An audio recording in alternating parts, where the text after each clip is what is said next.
이 정도면 책 제목을 바꾸는 게 좋을 듯 합니다. 브라질에 비가 내리면 스타벅스 주식을 사라가 아닌 중국이 두리안을 좋아하면 커피 주식을 팔아라로 말이죠. 중국인들의 두리안 사랑이 점입가경인데요. 국경 분쟁을 벌이고 있는 필리핀에 대해 사실상 국가 차원의 무역 제재를 가하고 있지만 두리안 수입 루트만은 열어놓을 정도입니다. 중국인들의 유별난 두리안 사랑은 동아시아의 농업 지형도까지 바꿔놓고 있습니다.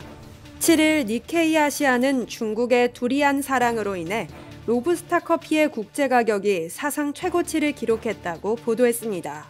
두리안과 커피가 무슨 상관일까요?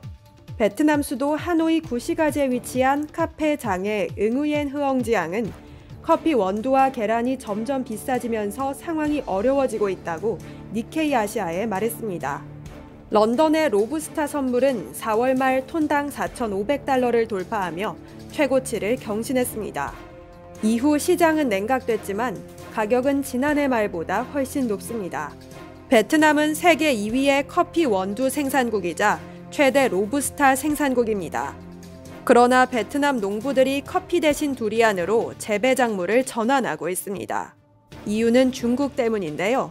과일의 왕으로 불리는 두리안은 최근 몇 년간 중국에서 큰 인기를 끌었습니다. 현지 보고서에 따르면 베트남의 대중국 수출은 2023년 20억 달러를 넘어 전년 대비 5배 이상 증가했습니다. 올해도 더 큰 성장이 기대되는데요. 지난해 월스트리트 저널은 최근 세계 최대 커피 산지 중 하나인 베트남 중부 고원지대가 두리안밭으로 변하고 있다고 보도했습니다. 두리안을 심기 위해 너도 나도 커피나무를 뽑고 있다는 건데요. 한 베트남 농부는 같은 면적 기준 두리안 소득이 커피보다 5배라며 지난해에는 1톤, 올해 4톤의 두리안을 따서 전량 중국에 수출했다고 말했습니다. 2022년 기준 베트남이 수출한 두리안의 90%가 중국으로 들어갔고 채소, 과일 전체로 보면 60%가 중국으로 수출됐습니다. 점유율 60%는 10년 전에 비하면 3배나 늘어난 것으로 대중국 수출량이 늘어나고 중국 의존도가 높아지는 과정에서 두리안이 결정적인 역할을 했습니다. 이 같은 영향으로 베트남의 커피 생산량은 줄어들고 있습니다. 국제커피기구에 따르면 2022년 10월부터 2023년 9월까지 베트남의 커피 생산량은 60kg들이 2,920만 포대로 전년 동기 대비 9.8% 감소했습니다.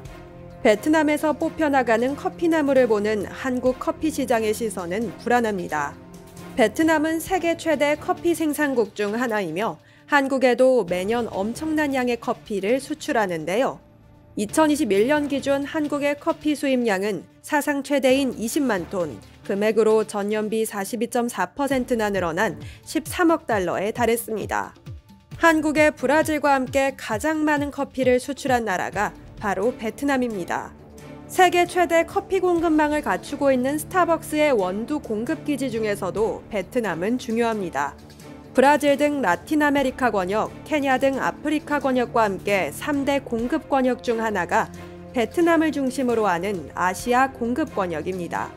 연료비, 운송비가 늘어나며 유럽과 미국 등 주요 기업들이 중남미에서 생산되는 고급 아라비카 품종에서 상대적으로 저렴한 로부스타로 전환하고 있는 것도 로부스타의 가격 상승 원인 중 하나입니다. 이러한 추세는 동남아시아의 가뭄을 초래한 엘니뇨 기상현상으로 인해 공급 부족이 심화되고 있는 가운데 커피값을 더욱 요동치게 만들고 있습니다. 이상 여의도튜브였습니다.